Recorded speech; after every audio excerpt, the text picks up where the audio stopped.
Hi, pretty boy. What's up, brother? Well, we are live, huh? Yeah, I would want these guys to have the opportunity to talk to you guys, you savages, and kind of go over everything. You've been, brother. Why are you so shredded? What's going on? Next project. Next Wow. project. So we got a. You need me? You go rock and roll. You go rock and roll. Okay. I got these bad boys. This is the boys' club, man. We're gonna get nasty. Oh, oh boy. Oh my God. We got the two Stooges with us as well. Look at this. 100%. Oh my god. What's up? Miss you, brother. Miss you guys. What are you guys eating? We're eating. What are we eating? Oh, stop it. Stop it. Sure. Why's Big Frank always posing on us? I feel good. Wait, let me fix, Mike. Look at that. I'm going back. I'm going 90s Venice Beach right now. We're trying to bring back. No, I need a headband. Yes. Where's my headband? You threw it at me. I'll go find it. I threw the headband at him. We're trying to. I'm gonna grow my hair out. We're gonna reset the whole Barbarian Brothers thing. We're gonna be the modern day Barbarian Brothers here with the long hair, my god. Sadiq is throwing like, shit down the staircase. Sadiq is like, Lunatics. I got shit to do right now. I got Newport, man. Sadiq's like, I got shit to do right now. I'm sorry. We're gonna be serious. I love that. We're I gonna be love serious. that. I gotta say, man, for all you three, thanks for hooking up today. Oh, thank you Thanks for having us. on. Thanks, bro. I know how and I was at an event last night, and so I want to kind of reconnect on last night's questions to you guys. I was at an event last night and I got to speak, and they asked some pretty basic questions, but I think there's a deeper root to, and you guys you'll know this. It's like, hey, is working out about sweating and getting a pump? To me, it's not. It's about having fun. And so I think there's a deeper root to go. If you can stay consistent and you have fun with it, then you can keep doing anything. The guy that likes to walk will get further than the guy that likes the destination. Right. And so, like last night, what is it that gets you guys up in the morning and motivated? If motivation is something for you guys, and any of you three can just kind of jump and go. Sadiq, you're the Sadiq, kick it up, youngest. yeah. Oh, hey, we're going in the youngest order. What motivates me? Number one, like you said, Mike, I just love to do what I do. You know, this is what I choose to do. I love doing this. It's the best part of my day. So number one, I love what I do. Number two, you know, obviously I'm an active competitor, so I compete. I want to win to Mr. Olympia. So that's another driving force. Number three is, you know, I'm a father. So I want to be, you know, I don't want to be a frumpy father, you know, skinny fat. I want to be jacked. I want to feel good. I always want to be, you know, athletic and perform well and be strong and look great, you know, set a good example for my son. You want me to go? Sure, take it. I've been doing it since I'm 13 years old. And to me, it's like brushing your teeth. It's part of my daily routine. If I don't do it, I'm a nasty, just horrible. I got to train every day. I don't take rest days. I train every single day. I never wanted to be average. I go into the gym with, I'm going to push myself, whether it's not weight, might be reps, might be whatever, but I push myself to get better every day. And I've always gone like, you know, under the premise that I don't want to be like everybody else. I never did. So when people go, you know what, you're 50, I go, so fucking what? I still look better than you. I don't care how old I am. Why do you keep telling me how old I am? Stop saying that you're 50 and you look better. You look better than 20. You look better than teenage Mr. America. It's like everybody puts a number to it to like say, well, you're 50. So am I supposed to slow down? Yeah. But it's funny because we were talking the other day, Mike. We're like, that guy in that movie was like, you know, older than like us at that time. He looks 20 years older. But to me, it's part of who I am and what I've been my entire life. Yeah, it's interesting because I come at it, I think, from a little bit of a perspective where then you guys came, like all three of you guys have competed. All three of you guys have been world class. I've never competed. I've never gotten on stage, right? Like I originally got into this because I had a hearing problem. I had a terrible stutter, and working out gave me a lot of confidence and allowed me to feel significant. Yeah. So it's the one thing in my life I feel like I have control over, right? Like we can't control the stock market. Unfortunately, we can't control whether our kids are going to wake up tomorrow sick or not. It just shit happens. but I can control no matter what, how I feel when that 90 minutes is over, or that 2 hours, or whatever you want to call it. And there's a consistency there that, and I'm going to quote my best friend, Tone, who we all know. When I met him 18 years ago, he goes, Don, understand something. This is part of my survival. And it sounded kind of dramatic, but it is. It is. Yep. It's part of my survival, because without this, Give me tingles. yeah. I can't be a dad. I can't be the dad I am, the husband I am, the entrepreneur, whatever you want to call it. I know it sounds funny, but I need this to fire every day for me to be good and me to do it. All three of you said something I said last night. There's a rage in me that needs to be let loose. I've been lucky enough to do TV shows and battles and fight other guys my whole career, which is really cool, into my 50s. So that's nice, but I need the darkness of the weights in the battle. The father thing is so huge to me and took me to a different level. You guys know I'm a dog guy. I still am a dog guy, but there's something else about me going, I wrestled with my dad. And so now I'm going to wrestle with this kid that's supposedly going to be 6'8". And so by 14, 15, he's kicking my ass. If I phone this in now, my ass is kicked. I'm like, I want to be that dad where he goes, yeah. And, I already know that he's going to go, oh, you can't beat up my mom. So don't worry about my dad, the kind of thing. So the last thing is that the understanding that's part of the survival. I don't know why that is not more common. Mm-hmm.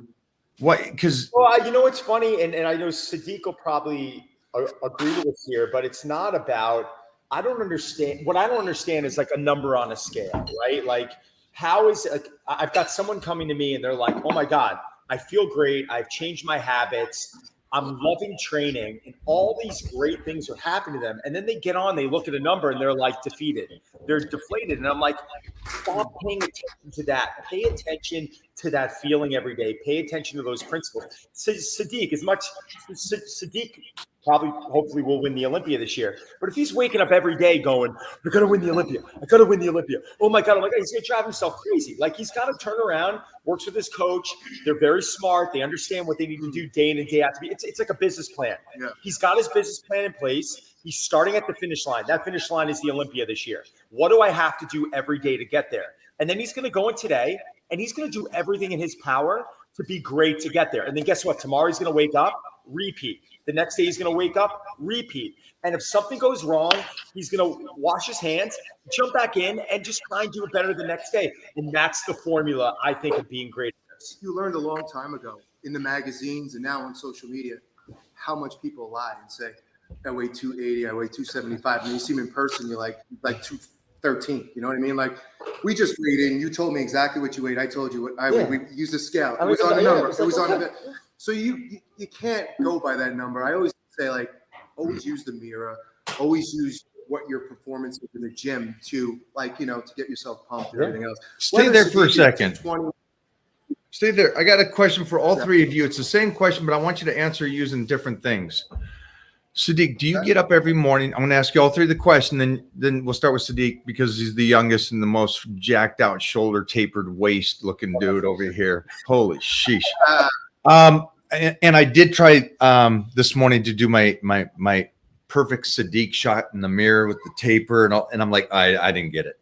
But do you, Sadiq, get up in the morning because you're going to win the Olympia? Frank, do you get up in the morning and keep training? Do you get up in the morning and go, I'm doing all these, you're running so much, people don't even realize, even Titan realizes it now. But Don, do you get up in the morning and go, I'm going to train solely for the family? Are those things the front lobe or are they sitting in the back and there's something else that's pushing you to that when you have this amount of drive that the three of you guys have? I think that it would be a beautiful story if I said I woke up in the morning and the first thing I think about is winning the Olympia. That's not the first thing. The first thing I think about is like, damn, I do not want to get out of bed right now. I'm sore. I'm tired. I would love to skip this workout. And that's quickly, I never miss a workout, by the way. That's quickly replaced by the thought of, get up, don't be a bitch, go to the fucking gym, finish what you started. You got the Olympia. So my first thoughts are always, you know, some kind of weak and dark, discouraging thoughts, and as quickly, you know, I have to fight those as soon as I wake up. Frankie, Frankie, take it. Donnie, whichever. Yeah. Honestly, I get up just like I did when I was 13, and I look forward. This is the best part of my day, working out. I don't think I have to do it. Like, I want to do it. If I was never on social media, if I was never in the public eye, I would do this. If a spaceship came down and made us all blind, I would still come here and train every single day. I just love it. Mentally, physically, I need it. If they took during COVID, you know, like everyone was scrambled. I had a key to Bev Francis gym. I saw you that. We trained, like, you know, and that was like, after a week of training at home, I was like, oh my God, this is the best thing in the world. Like, you don't know how much you miss it until it's gone. So is that any indication? I do it because I love it. That's bottom line. And I wake up. I always used to use this line to other trainers that I was coaching. I said, guys, the most important client I have is myself. Mm-hmm. I don't care if I have to turn down, when I was training people one-on-one, if I had to turn down 2 sessions a day to commute to the gym I was working out at, to get my meal, to work out, I make less money. I didn't care. It was about, I had to get that in. It was this. It wasn't this. No. It was all about this. And me getting in there doing that allowed me to just get better up here and in here. And then this was a byproduct of that. It was like, oh wow, this is great. I could train and feel this way and look better and feel better. I'm in, sign me up. So, you know, it sounds selfish, but I think, and all 4 of us, I think we'll agree on this. You got to get a little selfish with this stuff. Absolutely. You're on vacation, Sadiq. You'll see, you know, when you're traveling, as your kid gets older and bigger. I told my wife when I met her, I said, it's going to seem weird when I met her. I was like, we'll be at Disney and I'm going to have to go work out for 90 minutes. You guys are going to either have to go to the park and wait for me. This is part of what you're signing up for. I cannot function without this. And she's like, Gio, I'm in. You guys are ridiculous right now because you said something. I know it's selfish. Last night I said, I get up in the morning not to motivate the world. That'd be arrogant of me to think that. It's it. I get up in the morning because I need the workout and I need it for me. Mm-hmm. And if that motivates somebody because of my actions, that's great. But I'm not going to be one of these guys on Instagram going, hey, I'm here to motivate you. I'm living my life, man. And like Frank said, and I said it last night, we did this for free. Yeah. We lifted for free before anything. We had to win shows. We had to be in the trenches and beat everybody to even get in the magazine. Oh, yeah. And we did it for free. These guys are like, oh, you make so much money off of fitness. What are you talking about? I get $300 a cover. And that was big because I used to say, they're like, wow, man, you must have made millions from the covers. I'm like, yeah, I made enough to sit in front of a parking meter for a half hour. That's about it. It was a springboard to other things. Damn, you guys got paid for your covers? I didn't get you. Yeah, me too. $300. Where's my money? All right. I don't want to leave this. I want to go on to something else real quick here because you guys talked about, and I hope you guys that are watching this is freaking gold. Check them out. It's so much underwriting stuff that they're saying. It is not Rocky, the movie wasn't about a boxer. It was about the struggles of a man trying to live. Mm-hmm. And that's all health and fitness is. And it's our addiction. I don't care if you call it that. It's our battle with ourselves and the voice in our head that's saying to you, for me, Don, you said stuttering problem. Yeah. I don't think you need to really say much because you're too damn good looking already. But I mean, that's great. I grew up with dyslexia. And so it's like, I'm still that kid. And I'll carry that chip and use it in a positive way and not go, oh, sad me. I'll say, I'll keep taking that thing. And so I needed that chip. I loved it. It's the greatest thing that ever happened to me. I know. I agree with you. Do you guys think when you were kids and they were saying, like Frank, you said, I don't want to be like anybody else. And I think that's funny because everybody else is like, I want to fit into this one. And I think you guys can all relate this because I want you to tell me the difference. Fashion and style. If you ask me, I'm not a clothes guy, but I thought they were the same thing. So style and you guys already know this, but I'm saying to everybody that's probably slow like me, style is what everybody wears, what everybody's got on, whatever they're doing, you got to wear that because the famous people are wearing that. Fashion is your own way of taking clothes and making it cool. And I go, oh, I never thought of it that way. But I believe, and I think y'all agree, just because you win a show doesn't guarantee you fame and money. Right. It's what you do after. And we know a lot of guys that maybe didn't win the show and become more famous than the other people because of who they were, their personality, their character, how they treated people took them further than a title. Can you guys tell me about the health and fitness and the chase of the pro card or the chase of the title? And as soon as I get that, then everything's going to be perfect. You know So what? did you start with that, or Yeah. No, I mean, I hear it all the time. Kids come up to me in the gym. I'm going to drop out of college. I'm going to get my pro card. I want to be successful like you. And I'm just like, yeah, I'm not successful because I have a pro card. I'm successful because the person that I am, the man that I became in pursuit of the pro card. It sounds silly. We're just going up there. It's a glorified beauty pageant with muscles, but, we're battling against the best guys in the country and in the world.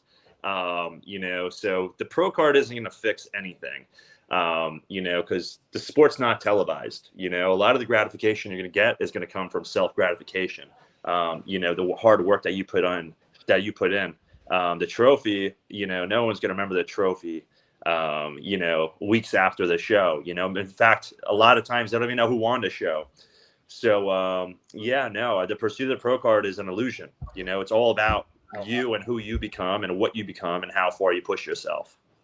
I'm going to jump in front of Frank right now because one of the motivating things for me, listen, we were all motivated by Arnold, right? But there were two covers I remember seeing when I was a young kid and I was dealing with a bunch of insecurities. It was probably in my early teens. I saw Mike O'Hearn on the cover. I think it was of Iron Man magazine. you weren't born in 1958? Come on, man.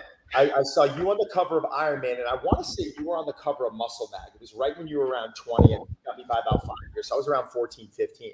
And I remember looking at that and being like, that's it, right? That was the vision right there. And then I became remember, I never got on stage. I became a professional coach. But in becoming a professional coach, training over 40,000 1-hour sessions in my life and becoming a mentor to thousands of trainers, I remember looking at them and saying, guys, your session price, it doesn't matter. You'll charge $100, $200, $500 an hour. At a certain point, it wears off.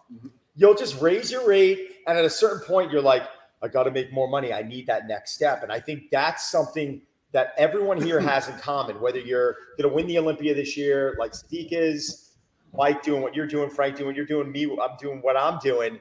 We're always looking for that next thing. And it's not because we're trying to prove ourselves to anyone else. I think it's that inner drive, like you said earlier, Mike, it's that inner demon, it's that inner hustle, it's that inner rage. That's just, it's part of life, man. I don't want to retire at 50. I don't want to sit there and be like, all right, I'm done. No, I think part of it, it's the grind. I love that grind. That's part of me. So I think you can pretty much say that 1 and 1A, me and Mike were probably the most hated people in the 90s because we were on more covers than probably a lot of 1,000 the covers. pros. Probably 1,000 covers. So the encyclopedia. Wait, let me say one thing, Frank, because when you and me talked about this, at one point, I just won the universe again.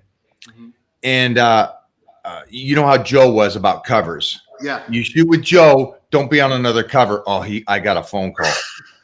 So I was just in ridiculous shape. And so everybody shot me and it was like, Frank, there's like 5 magazines here and there's like 7 overseas. In the 1 month, I was on every single magazine. Every magazine was me. Sorry. And Frank had the same thing happen to him where he was in great shape and he was on every magazine. Only him out of everybody. And so I understand the hatred and the choices to that. The only reason I'm saying that is because I don't think people today realize how much domination we did with and it wasn't covers. They were cover stories. It was the information on how we did what we did and what we were doing. But I just wanted to say that because I don't know if today's society realized the domination and you made it clear. That's why I was saying what I was saying. And Sadiq saw it also. It's like So there was a lot. when I was competing and I did the cover of Muscle Mag Encyclopedia of Bodybuilding. It was like a 400-page. There's The a model giant picture of me and Mr. Olympia Dorian Yates. There's this tiny little stamp in the corner.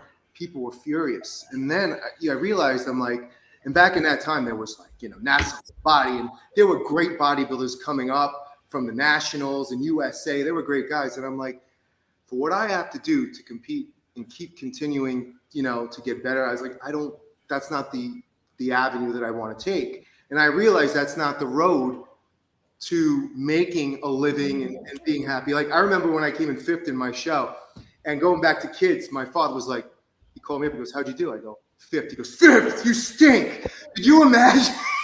Could you imagine like saying that to a kid? But that, that drove me to do the best what I could, like, in every field that I did. But going back to what you said, Mike, no, man, I mean, they don't realize back in the day when you're on the cover of Muscle and Fitness twice in a year, which we both were. Yeah. And Arnold were the only ones.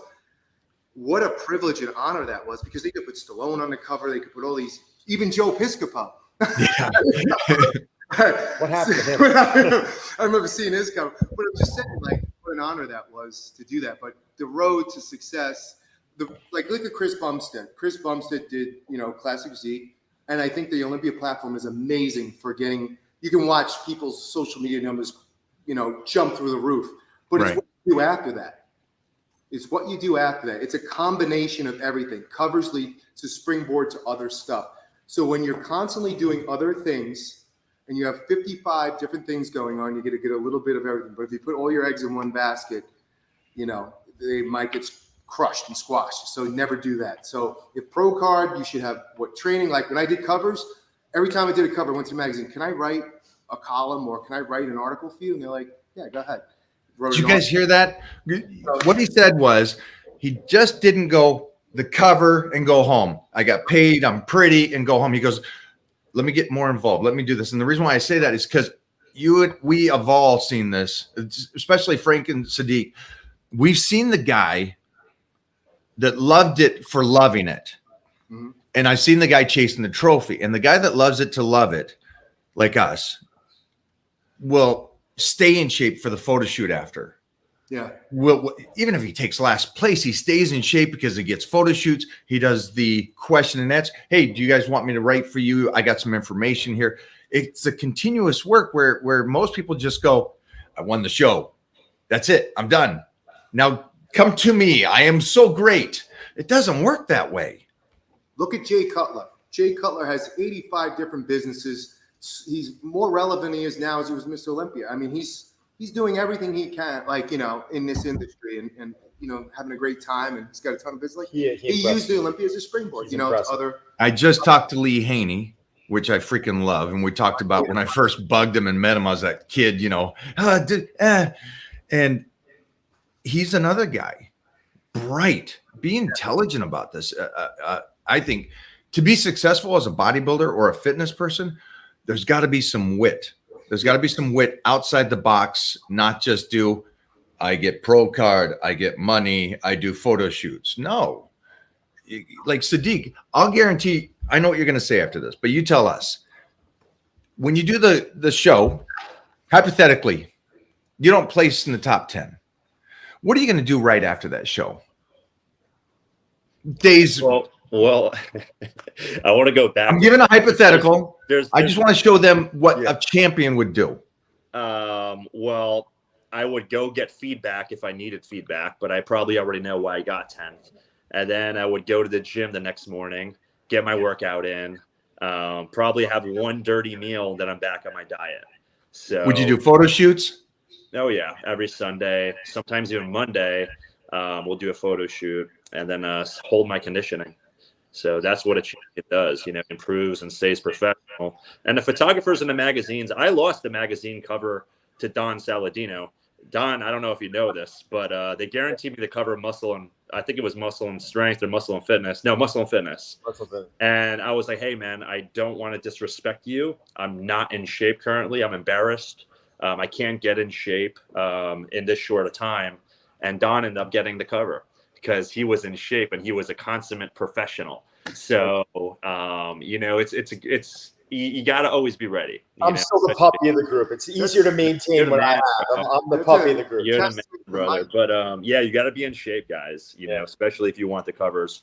But you know, like covers was a huge thing. My whole goal in the fitness industry was to get on a cover. You know, and I did that multiple times. And now covers barely exist. You know, nobody realized how much of a goal that was. And I love to go to the airport and look at myself in the magazine shop. You know, I would stand there and wait for people to notice me. if people don't understand that, That's cool.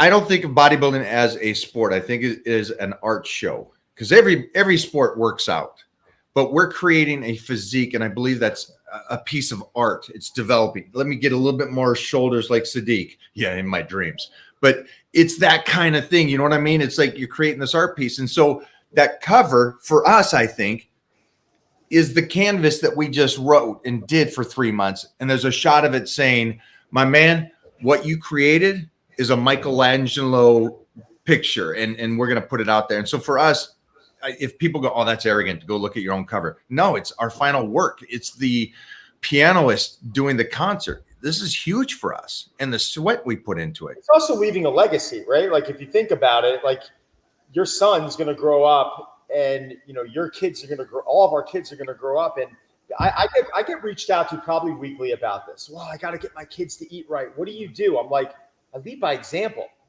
Yeah. I lead by example. Like, yeah, when we make burgers at the house, yes, it's grass fed. We're not frying our French fries. We're baking them. We want the food to be delicious, but you lead by example. And I'll tell the person who calls me or messages me, you're not doing this stuff. Then how the hell is your kid going to do it? Lead by example. They're going to watch you guys, the three of you, follow this path of health and wellness, and they'll follow that probably, you know? I think too, looking at Sadiq and looking at the Olympia, like we all looked at the Olympia competitors as like the, you know, first rate, first class. Like everyone always wanted to be Mr. Olympia. You know, you go into Gold's Venice and they had all the great Mr. Olympias on. So even though it's not the money, it's history. So I understand if you're a competitor, why you would want to compete in the Olympia, and it's not for the money. I think that you have to have that mindset going into the Olympia that it's, you know, you may or may not become a multi-million, whatever it may be, but you have to have that mindset. You have to love it to go in. Like Arnold loved it. Haney loved it. Jay loved it. You know, the foot stomp. Ronnie, yeah, buddy, loved it. You know, you have to have the passion and drive, and, you know, and that comes from the love of lifting weights and competing. I never had the love for competing. I had the love for training, which I still do, but I never had the love of going up there and posing. I did 3 shows, you know, and that was it.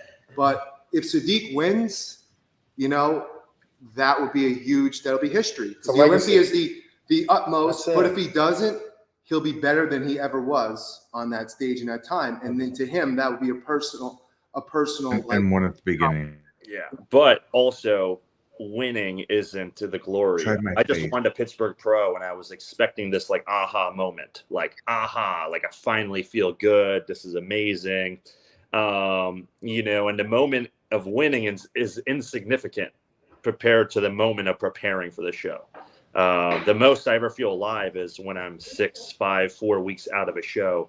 You know, the exhilaration it's amazing. You know, you're like a Formula One car. You're running on, you know, jet fuel. You know, you feel like every day is great.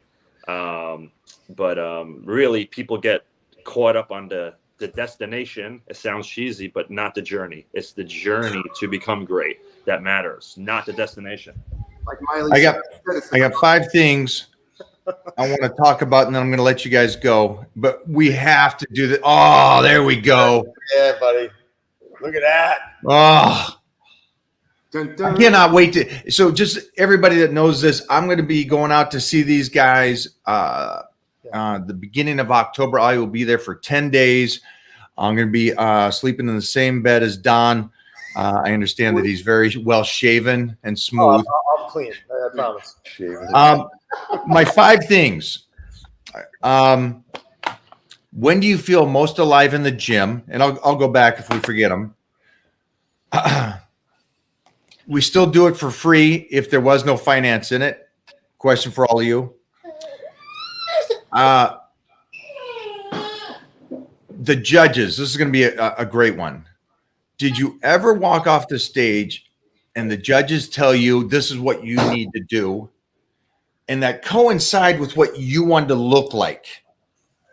And did you take their advice to give them what they wanted, or did you stay on the path for what you wanted? And the last one that I want to start with is, I've said this many times, Arnold motivated all of us, but it was his personality, who he was, that really motivated. The body was incredible, but the way he was living life and how he would work out and how he talk about this, everybody's walking around miserable in the gym. I'm smiling during the diet 2 weeks out from I'm happy.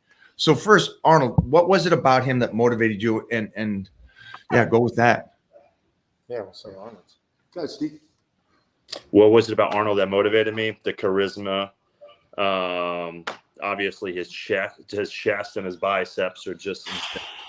Nobody's going to have a chest like that ever again. Never. Ever. I don't even know how the hell he did that. But yeah, the charisma, the personality. I never get starstruck when I meet anybody. And I pride myself on that. But when I met Arnold, I was like stuttering. I was like, at a loss for words. And he's just a larger than life figure to me and many other people. That's never, I met him in 89 and I've worked with him and I've flown with him and done things with him. And we were just over with him a few weeks ago. And I'm still that just, talking to the girl for the first time kind of attitude. I don't know what to say. I feel like he moved, putting aside everything Sadiq said, which I totally agree with. He also moved a certain way. He just flowed. Like I remember in Running Man watching him, running across the the airport, and watching that level of athleticism, Commando when he was carrying the log, right? Just watching, he did it in such like an athletic, non-bodybuilder, like your traditional stereotypical bodybuilder. He was so far from that. He was just cool. Like you just were like, I'd go out and want to have a couple beers with this guy. Like, so he was, that's kind of what I liked about him. As a bodybuilder, I looked at Arnold because he was over 6 feet. And at the time, there were no bodybuilders over 6 feet. So that's the first thing that resonated with him. But just like I said, watching him in Pumping Iron, like I can tell you every line of that movie, and just watching him, like, going into the counter, I want to build some muscles, 101 days to the Olympia, and go through that process, which is like, it's almost like a modern day movie montage. Like, in your brain, you're watching it and you're like, wow, this is cool. And then to have the opportunity to do, I was in the Encyclopedia of Arnold's book doing all the exercise and stuff, and to work with him on certain events is surreal. Like, because that was the guy. I mean, no one had the charisma, and no one everyone was always politically correct. Arnold was always messing with people and doing stuff, and that kind of set him aside from all the other competitors and stuff. But yeah, I mean, there's never going to be another Arnold. Well, that takes care of Arnold. Let's go this one, because I think this is a helpful one for everybody that wants to compete or skip competing. The judges could be your girlfriend, boyfriend, a family, cousin. It doesn't matter. Did you ever try to appease the judges relative and take you off your path for what you wanted? Personally, I've done that before. Yeah. And when people ask me this question, I always say, don't do it, because you're trying to look good for 30 minutes on a Saturday, one time a year. But you're going to have to live with that physique for all year. You know what I mean? So you're going to have to be happy in your own skin. It's like asking somebody, what should I drive? Should I drive a Ford F-150 or should I drive a Tesla? It's a personal preference. What are you going to feel most comfortable in? What are you going to be most happiest doing? I've listened to the judges, and like I said, I was never happy with the result, nor did I win. So it's like, no matter what, you're the only one you have to please. That's a smart thing. You're trying to appease somebody. You do it, and you still don't get it. Yeah. It has to go back to you. Frankie? So I was a judge for 20 years, an IFBB judge and NPC judge, and I could tell you stories about me giving advice to people and they're not being very receptive of it and everything else. But for me personally as a competitor. Were they not receptive to it, or they didn't believe? Like, I can understand somebody going, oh, I don't need bigger shoulders. I've got great shoulders. I understand the ego part there. Was it not that? One of the things that separates a champion from a non-champion is taking advice. Whether you take the right advice or the wrong advice, you got to decipher for yourself. But for me as a competitor, I knew coming in stage, I needed to be bigger and harder. What are you going to tell me? You know what I mean? That was my goal every time I went into the gym. So if you needed bigger legs, I wasn't just going to build bigger legs or bigger shoulders. I was going to build a bigger physique, and I was going to come in harder. So whatever you tell me, unless you're in like a men's physique and you're too big or you're too, as a bodybuilder, yeah, all right, what are you going to tell me? You're going to be bigger and harder. That's the goal anyway. That's what I'm going to do every single day. I'm going to try to come in and, that's the goal. But as a men's physique competitor or something, maybe you need more delts, or you got to come in a little bit light, whatever it may be. But as a heavyweight, super heavyweight bodybuilder, which they didn't have, Mike, you come in big and you come shredded, or you go home or you lose and cry in your cornflakes. But a lot of these people think they're world beaters. And I almost had a fist fight with some, I'm not even going to say IFBB pro guy, just saying, giving them my advice. They just don't want to hear it because everyone tells them what they want to hear. I don't understand in life and in business. And though I haven't been on stage, I have to deal with production companies when I'm getting people ready for these superhero roles. And yes, some of them, like the judges, I feel like at least know what they're doing, right? Like, hold on, Don. Just so everybody's watching this, understand this. Sadiq, Frank, and I were talking about competing. I think Don has the best aspect here because the guys he works with are much more famous than I will ever be. And they have to be a certain way. Mm-hmm. And it's bizarre sometimes because the judges cracks me up because like when he's judging or Steve Weinberger's judging, guess what? They know what they're looking at. And it's pretty easy for them to be able to make a decision and distinguish who's better than the other, right? And when a competitor comes off stage and they actually argue with that, I'm like, shut your mouth, swallow your pill, take it, use it as constructive criticism. Like if I was a competitor, I would be in Steve's office the next day, like, hey man, listen, what do I need to do to get better? Absolutely. Like, what do you think? Like, is there a coach? Be harder. Yeah, like I want to be the best. What do I need to do? And I think that's a sin. But what I have to deal with is production companies, and you're not really dealing. No offense to them, I say they don't really know. Well, yeah, Ryan Gosling's coming in. We need his arms bigger in 2 weeks, and you're like, look. Okay, we'll get a tan. We'll fill him out a little bit, and we'll call it a day. But you know what? You play the game, and you're like, all right, listen, we'll do our best the next 2 weeks. Ryan's like, what do we do? I'm like, well, we've been continuing to do.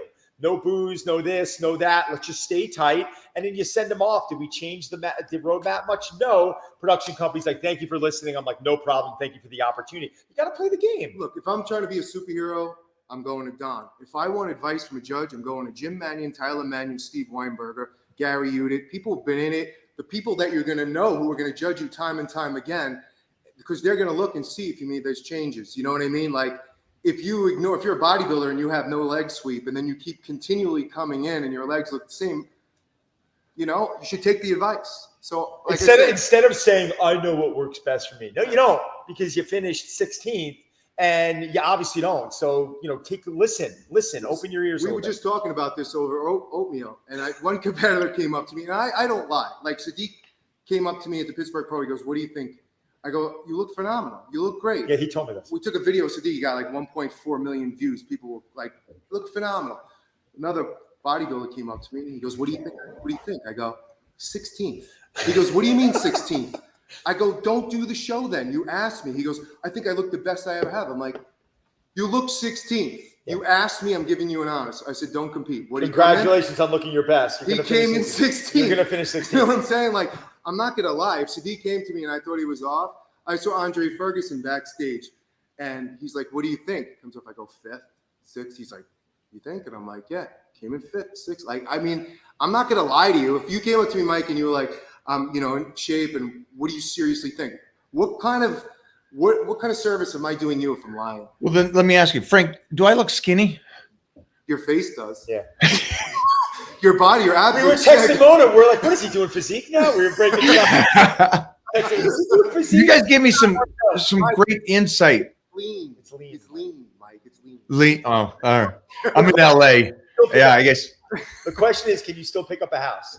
I just did this morning. I tried to prove a point this morning. 3-day fast, 2 days no water. I weighed in, and that's the lowest I can go. I can't get back. I can't even try to get lower than that. And I still went in and benched 405 on inclines for reps. So I was like, they're going to look at that and go, eh. But anyways. Do you weigh yourself, Mike, at all, or do you even care? I do, because this time it was, you guys understand, as long as you're in charge of the ship and you're the captain and you can make it do this, you're golden for a lifetime, as long as you're in control of it. But if you ever get into the point where you're dieting and stuff and it's not doing what you want, there's something going on. I think you all agree with that, right? And so I will continue to try to push it and learn what the body is capable of. And so the lowest I got was a depleted 237, and then, ate one meal and I'm 242. So, but that was 3 days, no food, and 2 days, no water. And I'm not saying that to do it. Nobody should do what I just did and lift the weights I lift. I'm not saying that I don't think at any age. I don't think people can. But I told Sadiq, remember Sadiq, we were doing a video, and I said, no matter how you place, I said, how many people are going to want to look like you? How many people are you going to inspire? And 2 weeks out, if I had a choice between looking like Sadiq, because I'm a fan of his physique, on stage or 2 weeks before, I would take the fuller, more vascular 2 weeks before, because that's like you said, Sadiq, like Miley Cyrus said, it's the climb. It's like, that 2 weeks out, it's incredible. Start cutting and everything else. So why can we, four guys that are successful at what they do, for me, when I see any of you do something and it's something good, it doesn't involve me at all. I'm not involved in it. You get somebody ready for a movie, Don, or Frank writes an article, or Sadiq won the Pittsburgh. That was the most clear, and it gave me tingles, because when I saw him win, my heart smiled. I wasn't happy for him. I mean, my heart actually smiled for him, and I showed Mona, and I was just like, freaking great when you won the Pittsburgh. And I'm sitting there like, so why can't we be happy for each other? And it was always that way, but we can still talk smack to each other. Where is that gone, that you can't be happy for somebody else and you got to break them down?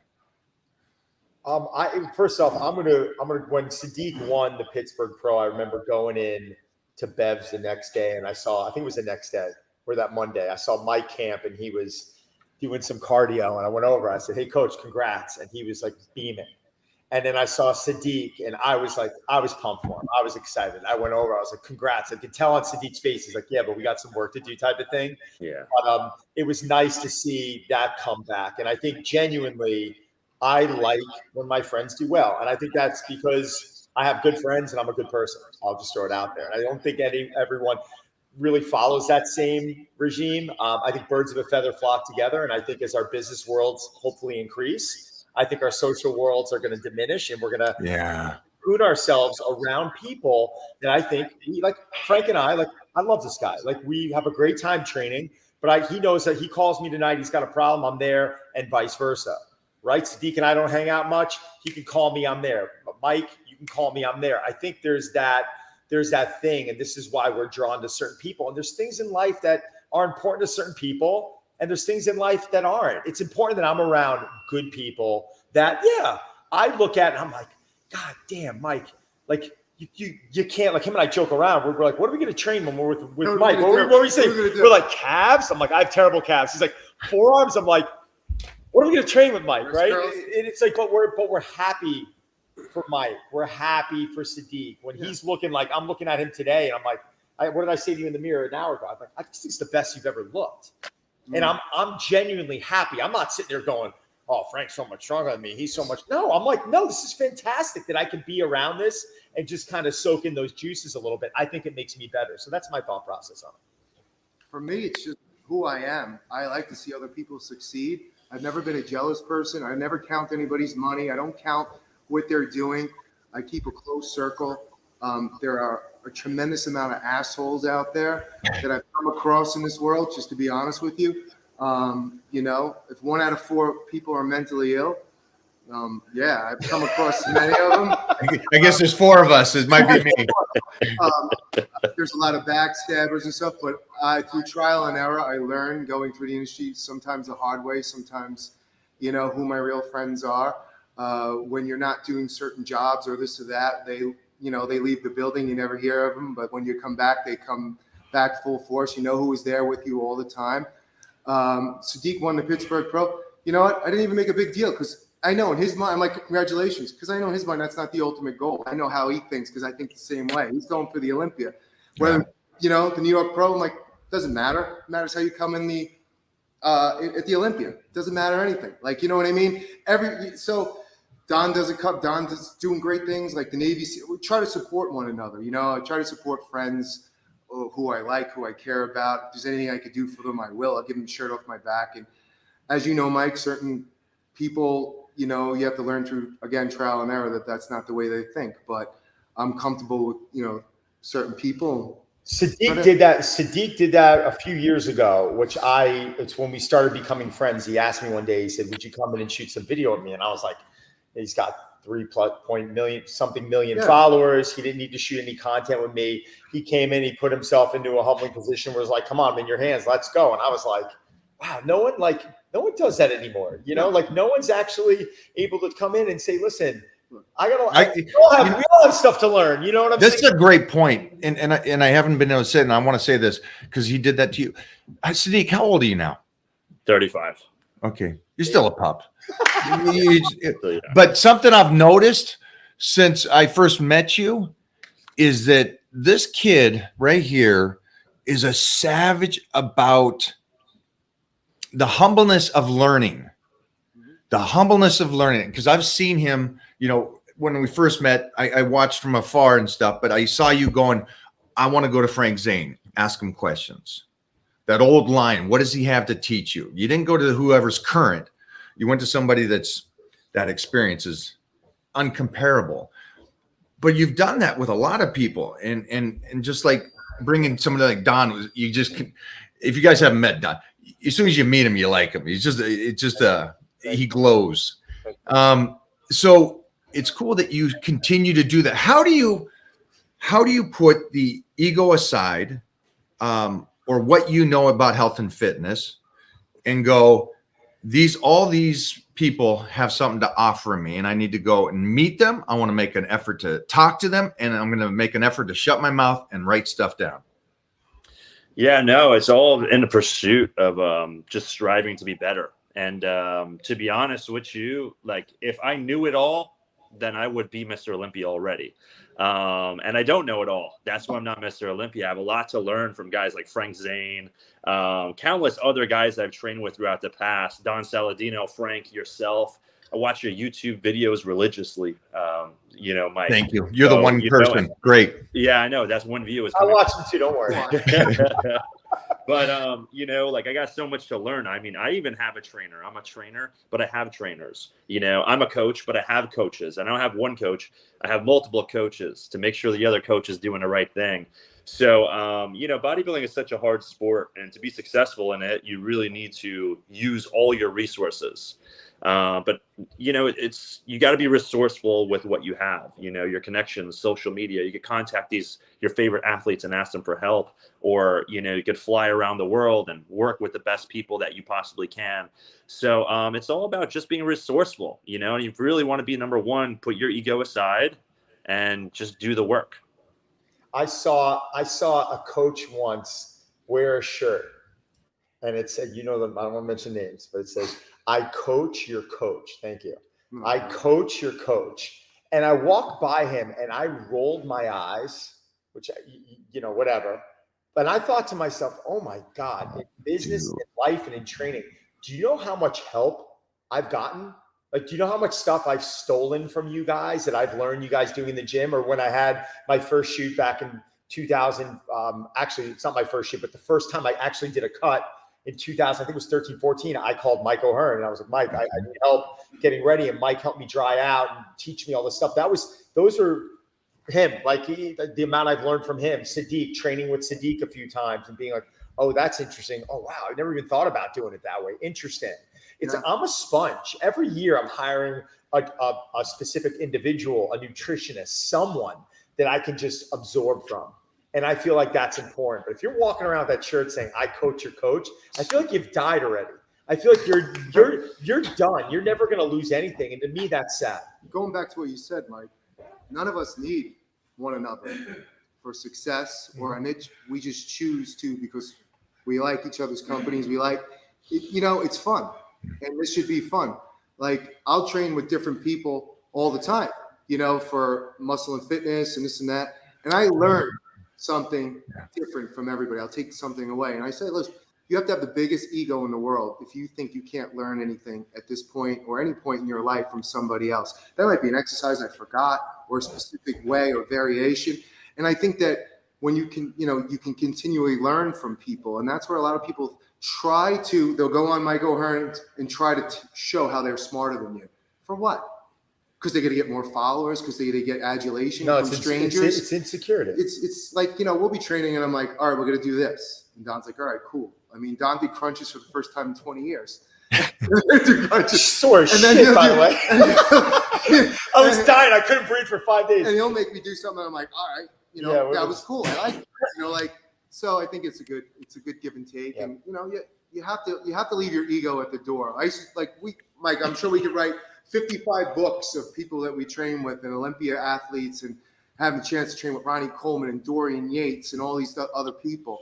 Being at the East Coast Mecca for 20 something years and having all these top pros coming into Steve's office and hearing what their training philosophy and everything else. And, you continually learn. Like if going back, if you have a passion for something, you never start learning. You never stop learning.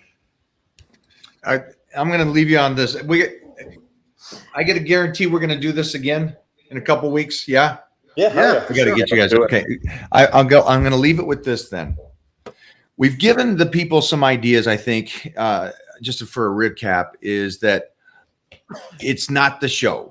It's why you're doing the show, and it's the struggle to it. Because I think we all agree that when you go through that battle for a show, for a movie, for any class reunion, the wedding day, whatever that you're getting in shape for, it's not about the day. It's about who you are when you come out of it. Is that agreeable? Absolutely. Yeah. Okay. And with that being said, the dark days, what is it that you guys can tell them that maybe you go through on the dark days? It could be bad. Like I always talked about when I lost my mom, that took me to the lowest point in my life because it brought up the memories of me losing my dad and so on. And so, but I talked about how I fought it through myself, stayed consistent with just training, cried the rest of the day, hid away at home the rest of the day, but I stayed on my diet and train. That kept me sane to pull myself out of it. And then I was a different person after that. I'm like, I ain't walking around like a guy and not showing my emotion like that. That's just it's not who I am. What can you tell them that maybe you went through for you three? Yeah, I'll start off.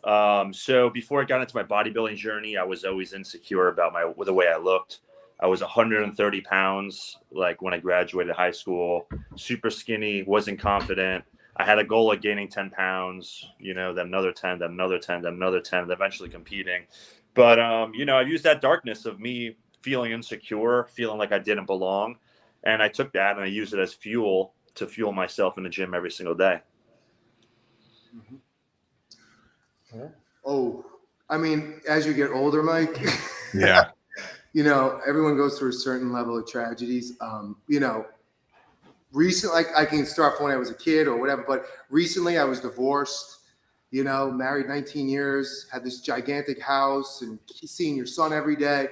And just to go through that transformation to the family guy, to the single dad, like if it wasn't for training, which I trained 3 times a day for about 6 months, and I'm not even joking. I trained in the morning, I did cardio, like trails, and then I trained again at night, just to get myself in the proper headspace.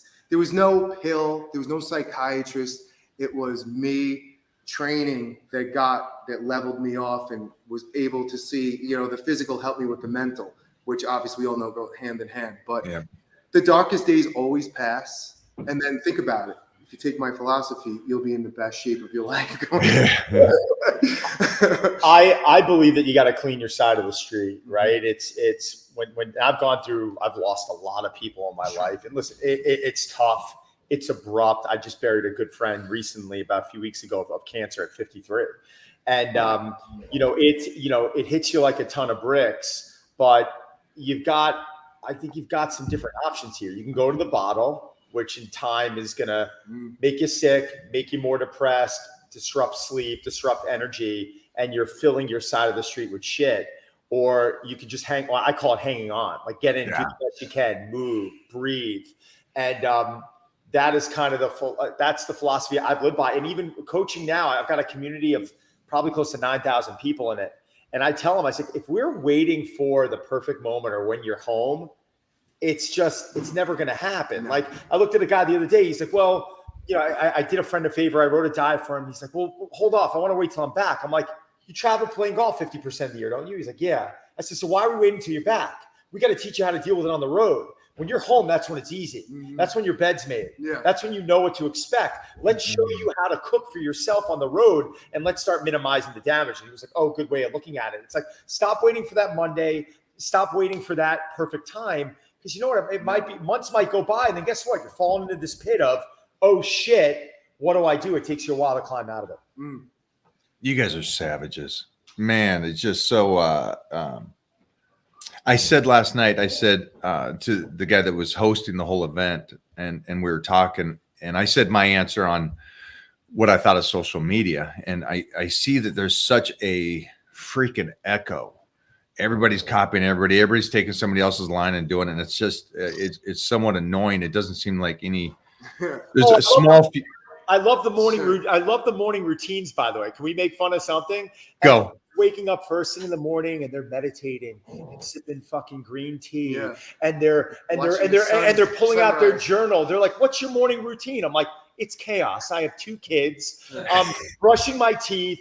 I'm trying to down some water. I'm heating my breakfast up on a skillet. I'm trying to answer morning videos as I'm getting my kids to camp or school.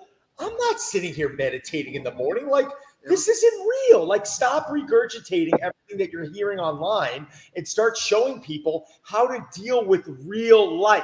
Because Tony Robbins 40 years ago was not jumping into cold plunges first thing in the morning. He was living in a box trying to figure out how to make money. It's a janitor. Yeah, come on, like, give me a break. Like, it's easy. It's easy. Everyone's a self-help guru. Exactly. Now, I said this the other day. I go, here's the tip. I've been writing my book since 2004. I go, don't be a jackass. It takes less energy to be nice than it does a jackass. But everyone's following the TikToks and, algorithm. I'm going to copy what everybody does. So whatever you do, they're going to do the same. It's just validity is that. It's just I just don't think you guys are so unique. You're individuals. It's like the Beatles. You're completely different, each of you. And I love that. And that's why you guys push me. And I know that you guys are East Coast, but you guys are the 3 of these guys that I always get up and look at that are over there already kicking ass. And so when I get up at 3, 4, it's like, I know you guys are killing it. Side note, when I first moved to LA back in the late 80s, the apartment I moved into on Westchester was Tony Robbins' apartment. He just moved over to Marina Del Rey. And the guy's like, this guy named Anthony Robbins just moved to, I don't know who that is. Yeah, I don't know who Tony Robbins.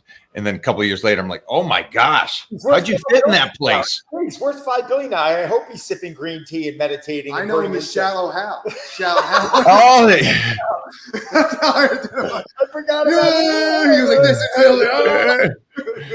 Banana hands. You guys are incredible. We're going to do this again. I'm going to ask everybody to send us in information or questions for the next time. But again, I think as soon as you guys find out that Sadiq's going in to win the Olympia, but it's the battle he's going through, it's Frank dealing what he's doing to get in the freaking best shape of his life. And then it's Don at a second level with, we're all parents now. I know me and Sadiq are pretty new to this thing, but that took us to a whole new level. I'd love to go over that next time about that motivation of being a dad or responsible or taking that kind of stuff. Training session here next time when you're out. Yeah, I'm going to be talking to you guys way before I'm out there. I'm not there until October, so I need you back on here. Sadiq, you're the best, brother. All right, guys. Thank you so much. Thanks, Sadiq. Thank you, Thanks guys. for having us on, man. Thanks, buddy. Keep it going. There we go. So, savages. Oh my gosh. Man, if you guys didn't pick up and take notes on some stuff, just go back and watch that again. Jeff, you lower that a little. Yeah, if you can. Yeah. So I'm just going to look over this real quick. Was there anything that came up to you as you were reading this or the notes that you thought was interesting questions, or even questions from the fans here? There's a couple here, and let's go back up and look. But it's the same thing. Every time we're live with some superpowers, Yeah, it's listening hour. Okay. And that's great. I mean, Right. I hope people are here listening and absorbing the information. And a lot of times people they comment, Throw yourself on there so they see who's talking. a lot of times people comment on what they're reflecting on what you guys are saying and how they have a personal experience with that. Like, thanks for the inspiration. I found myself doing blah blah blah. Let's Is this live? This is very live. Yeah, we're going right now. This is very live. And sometimes Mike can't read the comments, guys. Well, I can't read the eyes because my eyes, Both. and then I'm also on the sauce. These Ooh, mics are sauced up. sauced up. It's on Oh, that snowflake sauce. guys, I'm gonna try to get more of these cats that I just truly respect. Like statements like this. This is a great statement. I think Mike's intent is to advise everyone to ultimately do what's best for them instead of trying to please others for a trophy. That's a great one. Thank you. And that is true. And the reason why I say that too is because I've lived a life, and I know that if you're doing it for outside purposes, you can't maintain it. It's if it's for the girl, the girl likes you, but she wants you in shape. Great, but it has to be you. And I think at that point, you got to go, I need to be in shape for me. And those are the same people that probably always ask you, hey, what's the motivation I can get, to keep going? There's a difference between motivation and like purpose. Something they all said, Sadiq didn't, but Frank really made a point of it, and so did Don, is that if you have a chip on your shoulder and you use it in the right way, oh, it's motivation, brother. Oh, it's good. It's good. Yeah. If you're trying to be motivated, all I can say is that's so temporary. You got to find, or why did you get overweight? Was there something that happened? Was it in school? Just use that stuff. You can use that stuff. That stuff's great. Like this training through dark times kept you in stable condition. It's 100% did. I've talked about it, and I'm very open about that. That the darkest time in my life, I stayed true to the one thing I knew I could handle, the one thing I could do. Stayed on the diet. I kept getting the workouts in, and I went home and cried every day. I dropped. It's just me and my dogs, and I didn't do much. And it took 3-4 months for me to pull myself out of that. And there's no time on that. You lose somebody like a parent. Could be years. But I just felt that the training helped me come out of it. So what is that for you? It doesn't have to be training. I'm not here to say training's the key. I'm saying, are you an artist? Do you play an instrument? Did you play an instrument? Maybe that's a good thing to do. You like going for walks? Go for walks. Whatever that kind of stuff is that will help you do it yourself. It's nice to have a support crew around you, but we're not all that fortunate. It worked out for me that I didn't have a support crew around at that time until you guys all know my boy Shad came into my life.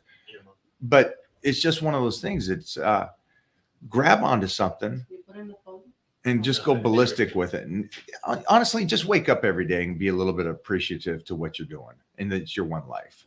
Don't phone it in. Nobody's phoning this in no more. That's it. I got to go. I got so much to get going. Love you guys.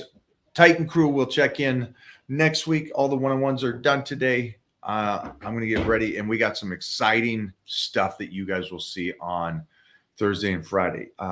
Tomorrow's YouTube will show the eating coming out of the depletion into the fill out. All right. Thank you guys, man. And I just saw Scott's on here. Scott probably got to check in soon, doesn't he? So big Scotty, if not, just send me a Skype message just saying, no, my check-in's next week or something. I just want to make sure that everything's good with you. And anybody that is a one-on-one with me, send me a Skype message today and just say, hey, all's good, or love to talk. Anything like that. Jeffrey. Yeah. We out. Thanks, guys.